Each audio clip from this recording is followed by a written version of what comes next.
यदि आप mutual funds में इन्वेस्ट करते हैं तो आपको डेफिनेटली स्मॉल कैप फंड्स ज़रूर पसंद होंगे, क्योंकि स्मॉल कैप कैटेगरी ने ऐसे रिटर्न्स बना कर दिए हैं जो कि आपको बाकी कैटेगरीज में नहीं मिल पाते। यदि आप स्मॉल कैप इंडेक्स का लॉन्ग टर्म का चार्ट भी देखेंगे तो इसने भी बहुत ही बढ़िया रिटर्न्स बना कर दिए हैं।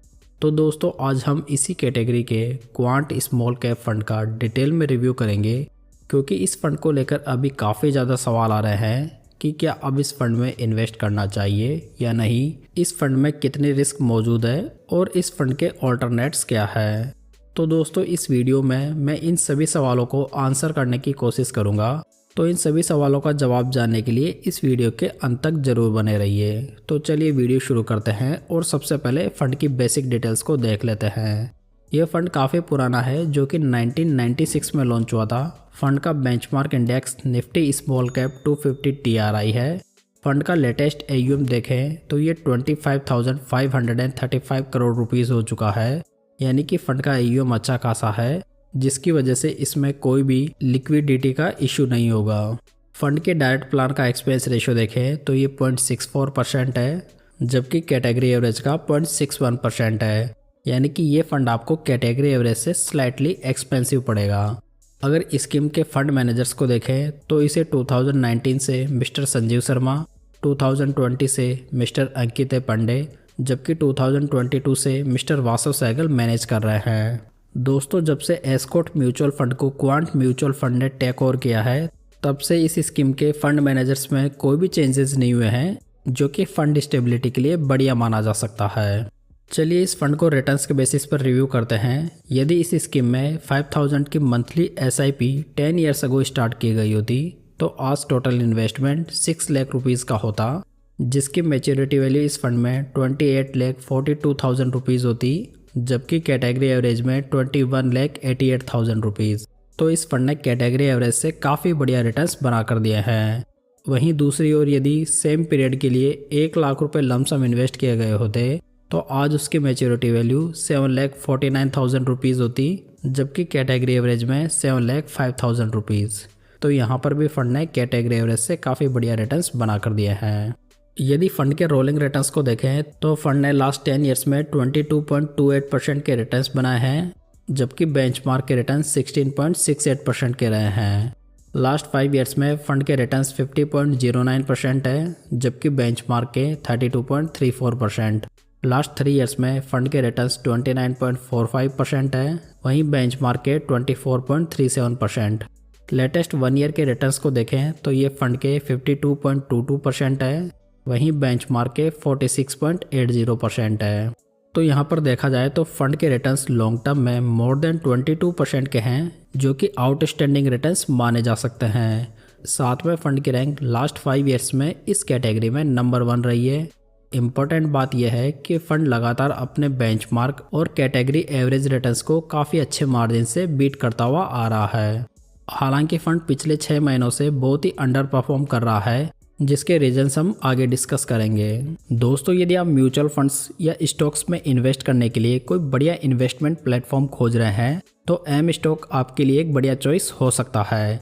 एम स्टॉक मिरर एसेट द्वारा ऑफर किए जाने वाला एक ट्रेडिंग प्लेटफॉर्म है, जो कि इंडिया की एक रेपुटेड फाइनेंस कंपनी है। ये स्टॉक ब्रोकर आपको लाइफ टाइम जीरो ब्रोकरेज की फैसिलिटी ऑफर करता है।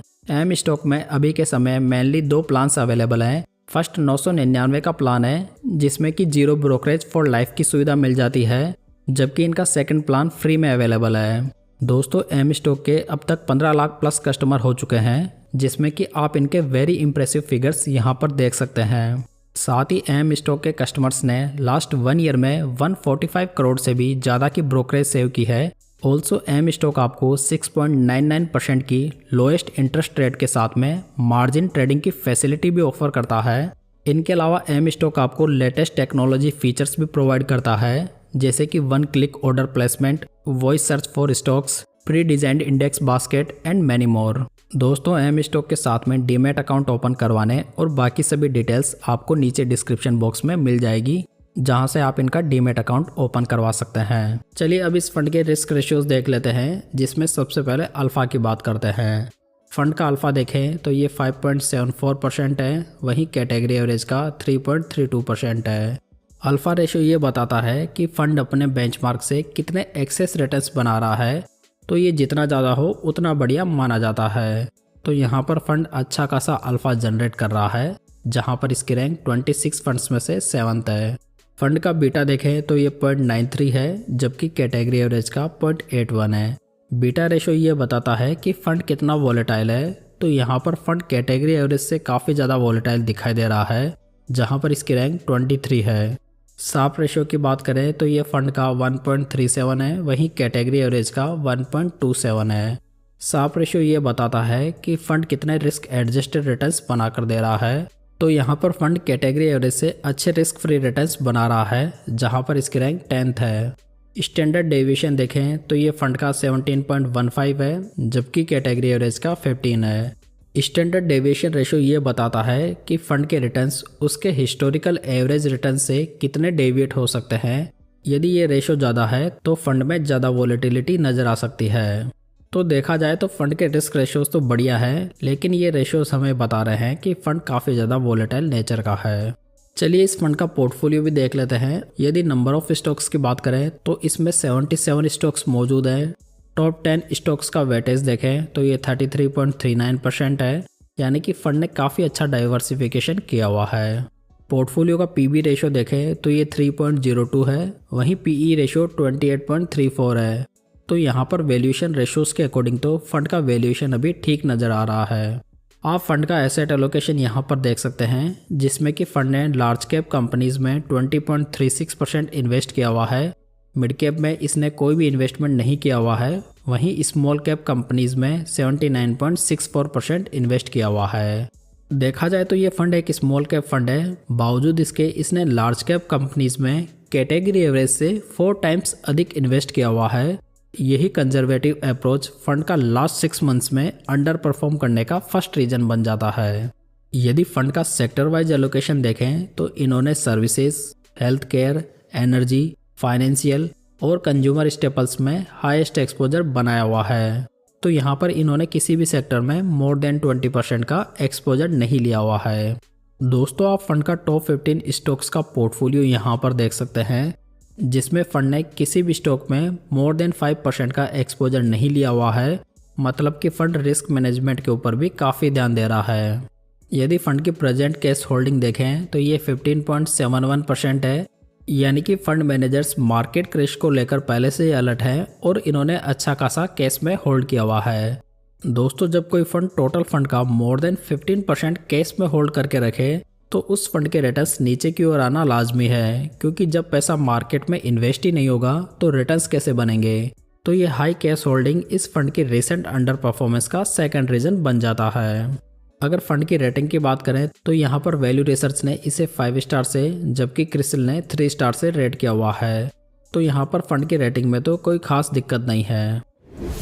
देखा जाए तो अभी फंड में कोई विशेष कंसर्न नहीं दिखाई दे रहा है। इसी वजह से जो इन्वेस्टर्स इस फंड में ऑलरेडी इन्वेस्टेड हैं वो इस फंड को कंटिन्यू करने के बारे में सोच सकते हैं।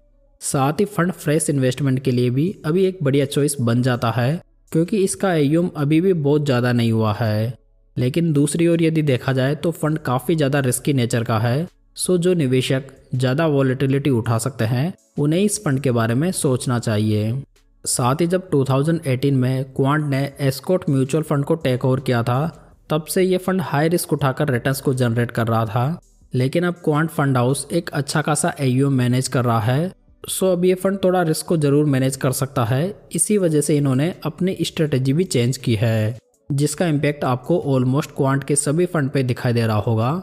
सो इसी वजह से इस फंड से पहले की जैसी एक्सट्रीम रिटर्न्स की एक्सपेक्टेशन करना ठीक नहीं रहेगा।